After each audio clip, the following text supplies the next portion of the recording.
Oh, hey guys. So sorry you had to see that. I was just practicing my home invasion drills. I didn't know the camera was on or anything. It's so crazy. My son just had a third birthday and he got this dart gun for his birthday, and I'm pretty sure I've put more hours in on the thing than he has. But that's not why you're here, is it? Today we are talking about two finely tuned, precision engineered mechanical devices that you guys know as the motorized gimbal. We have two of them, which are just so conveniently right off camera here to my right. In one hand, DJI Ronin S, and in the other, the Feiyutech AK4500. This is gonna be a showdown of sorts, right? I'm not gonna go into crazy detail on all the technical aspects of each because it's listed very neatly on their website. But what I want to do is kind of give you guys some insight into what I've found after testing both of these. I mean, I've used them both extensively on professional shoots, and I think that one shines above the other, maybe slightly, but still shines above the other. And I want to help you guys decide which one is right for you. Of course, DJI has the brand recognition, and then you're like questioning maybe, Feiyutech, what is that? Have I heard of it? How do I pronounce this? Is it Feiyutech? Is it Feiyutech? Is it Feiyutech? You don't know, but it's the AK4500, and this little puppy slaps, I'm not gonna lie. This little puppy slaps. And we're gonna talk about the pros and cons of each and what I've found after my extensive testing of both, and you can make an informed decision before you drop some hefty cheddar on a motorized gimbal. Let's jump into it.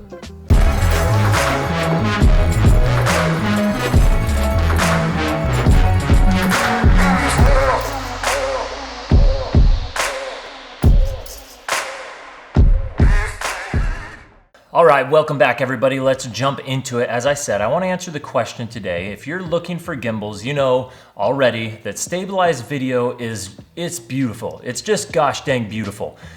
And to get stabilized footage, sometimes it requires the use of a gimbal. It's an essential tool in the kit of any filmmaker or up-and-coming filmmaker. I also think I'm going to try and refrain from double fisting the shaft of each of these gimbals because it's starting to feel weird. Let's not do that anymore. Demonetized. All right, to start this off, I just want to throw out a bit of a disclaimer, if you will. The DJI Ronin S and the Feiyutech AK4500 are eerily similar. They perform very closely to one another, and it's almost as if they're in direct competition with one another, and maybe they're both manufactured out of China, and maybe they have informants and spies that cross over from factory to factory so they can see what the other person is doing. Because a lot of the stats, a lot of the features match up almost line for line. When it comes to gimbals, you guys know that there's these pre-programmed modes and the moves and the special rotations, selfie mode, portrait mode, underslung, the 360 thingy that's so popular, Inception mode as they call it. Both of them do all of those modes. The modes are the same. I don't know that there's any differences between the two. They both have an app on the phone. I will say Feiyutech's app is a little bit harder to navigate. They've had less work going on in the translation department from Chinese to English, but the app is functional. They both have the time-lapse mode where you can track through space and time, put a start point and an end point, and over time the gimbal will move slowly, makes for some kind of cool tracking time-lapse shots. They both obviously have rechargeable batteries. The DJI Ronin S has an internal battery that charges by USB-C, which is kind of nice. I like that. This one has 4 removable batteries that charge up by a little brick you plug into the wall. Slight inconvenience to have to take it apart to pop the batteries out. At the end of the day, not a deal breaker either. Here's one of the biggest differences about these two gimbals that I think kind of makes the difference between the purchase decision. I bought the Ronin S over a year ago. This was sent to me probably 6-7 months ago. Feiyutech, sorry, this took a long time to get out. It's a worldwide pandemic. There's a lot of stuff going on right now. Here's one of the major differences between the two. Payload. You know what payload is? Payload is how much weight has been tested on these gimbals and how much weight it can support. Both of these gimbals are pretty sturdy little suckers. They can support some weight. I've seen people mounting some crazy stuff on the DJI Ronin S. If you guys haven't seen Make Art Now's video, I just found this guy. The homie's amazing. His creation is fantastic. He loaded this beast of a lens on there. I'll link the video in the description. You can go watch it. But DJI advertises the payload as 8 pounds on this one. Feiyutech AK4500, 10 pounds. 2 whole pounds more. And I will say, after testing, I have a Canon 5D Mark IV, and I have slapped a 70 to 200 lens on both of these. It's a fairly hefty lens. And these motors handle it like a champ. They are boss motors. These puppies are strong. I say puppies? These motors are strong and they will hold up a lot of weight, and they don't even blink an eye when you're putting a heavy payload on there. 10 pounds is a lot of weight. It's like one of those little dumbbells you guys have been using in quarantine to get your biceps all jacked up. I will say that with the Canon 5D Mark IV with my 70-200, I noticed a lot more shake on these motors when they were under stress. Like if I'm going to underslung and it's using more motor strength to keep everything stabilized, these bad boys started to shake. It's kind of a pain in the butt. This thing handles it like a champ.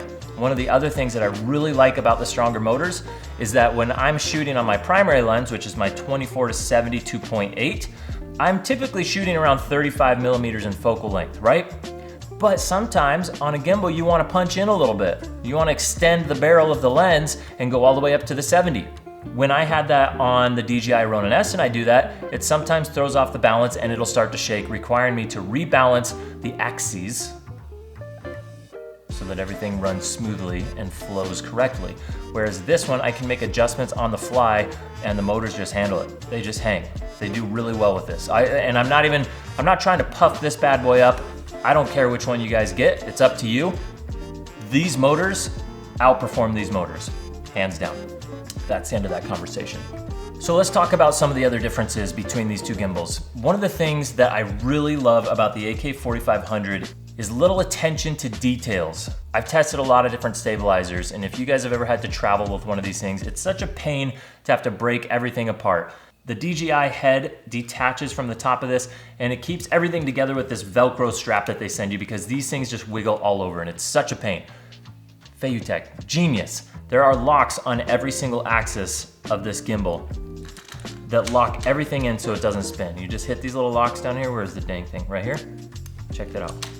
Lock it, nothing moves. It's amazing. The head also detaches and locks down here, so if that's spinning, you just lock it, well bam, that puppy is locked. Everybody wants that in every gimbal. And you know what's interesting? After the DJI Ronin S came out, DJI released a DJI Ronin SC, a smaller little baby brother cousin of this gimbal. And what does it have? All the same locking features as this gimbal. Interesting, remember how I was talking about spies and informants? There's a quick release plate that comes with this gimbal that attaches to your camera and just pops on and off. This is another fantastic feature because it doesn't require you. Let's say you guys know you've been on a shoot before, you're not shooting on a gimbal the entire time. You're gonna move to your tripod, you're gonna shoot handheld, you have to take it off the gimbal. When you take it off, you have to rebalance it on the Ronin S because you've moved everything around. On this one, the quick release plate stays on the base plate that you've already balanced so that you pop that bad boy back on and you're ready to rock as soon as it snaps in. You don't have to do any rebalancing. Really, really awesome feature. Moving on to one of the other big differences between these two, the price points are exactly the same. They have a standard package and an essential package. One is a watered down version of the other and the price points match each other exactly. But I will say at their top tier package, the Feiyutech comes with way more accessories out of the box. The DJI Ronin S comes with all your basic necessities to make this gimbal run and work great. The Feiyutech takes it above and beyond and adds in all kinds of really helpful, useful attachments. One of them is this carbon fiber extension arm. This guy bolts right on here to the back of this thing. It is a tight fit. That's what she said. There's two little Scooby Doobies right here. They go into here. Can't see the hole. That's what she said. Come on, you son of a... I probably shouldn't put it on backwards. I'm stupid? There, we've done it. Ah, son of a... I think I have low blood sugar right now. I've had a lot of caffeine this morning and not a lot of food. I'm feeling a little jittery. Okay, there we go. I don't know what it is. Okay, so the AK4500 comes with this carbon fiber extension, which is probably the most handy feature on this whole dang thing. It's got the extension arm where you can also mount other accessories, attach a monitor, you could attach an external microphone, whatever that may be. It makes this whole thing really modular, but the ergonomics of holding this while you're running and gunning with a stabilizer is so nice. Not to mention underslung mode, you have this extra handle right here to just drop that baby down low, drop it like it's hot and get that low down shot. Spitting fire right now, huh? This was a really nice addition. I know that you can buy DJI accessories that go onto this, but this comes with the kit included. Not to mention the fact that it also has, I'll be right back. Stay with me, don't move. sprinted that entire way for you guys. So this is Feiyutech's Magic Wand. I don't know if they have an actual name for it, but it attaches in the exact same spot that this handle does. So you could be over here controlling the gimbal from your thumb with some of these controls. It has the joystick, it has the focus wheel, has the record start and stop button. These all plug in by a cable to your camera, so you have some function control over the camera itself from your actual gimbal, and you can change the modes from here. The other thing that this does is it pairs to your gimbal with Bluetooth and allows for remote control of your gimbal. And like I said before in Informants and Spies, guess what the Ronin SC has? The little brother to this one that came out after the Ronin S. It also has Bluetooth remote control. Interesting. Ronin SC seemed to have taken a lot of the features that this guy already had and put it in their little gimbal.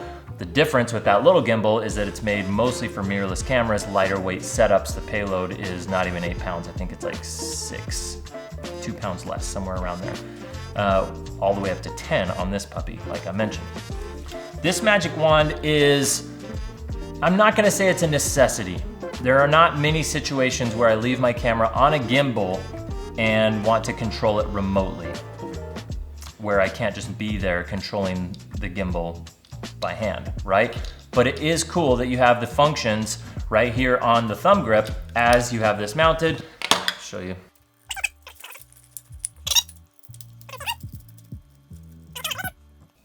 And now you have the same grip. So you could just leave this on full time. You don't need the big extension grip.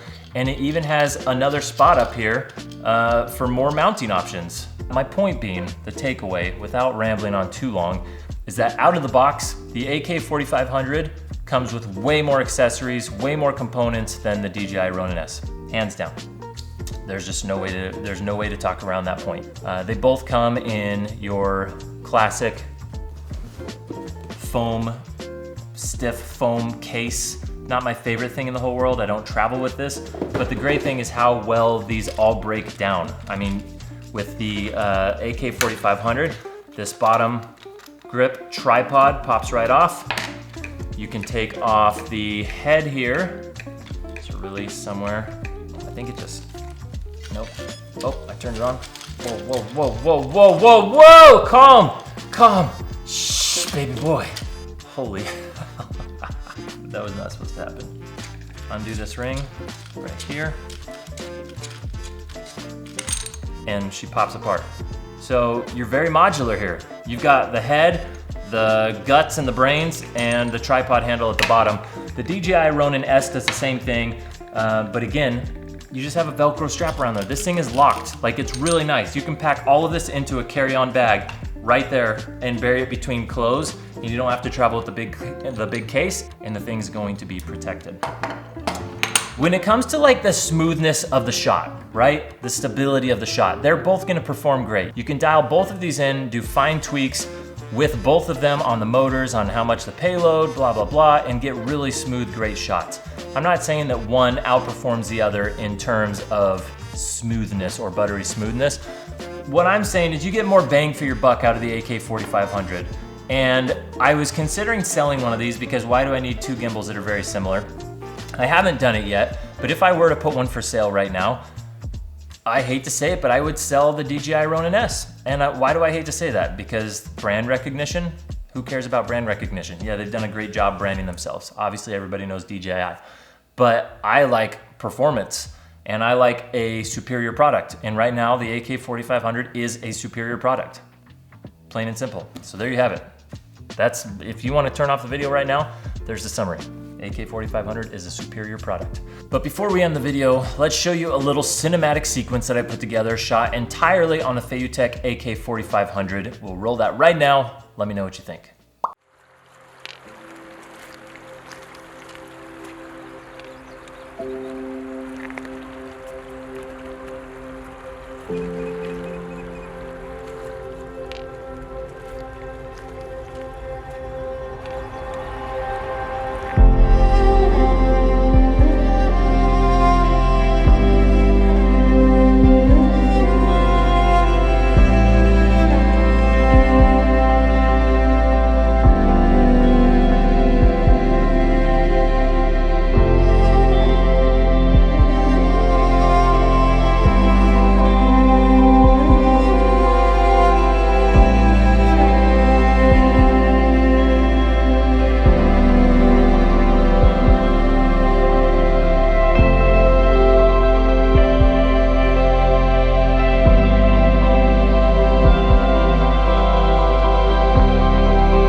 So there you have it, guys. That's my summary of these two gimbals side by side. Obviously, you can go to the website for each of them and compare specs. bhphoto.com also does a actual comparison where you can click one product and click the other, and it'll give you a drop-down list of all of the stats compared to each other.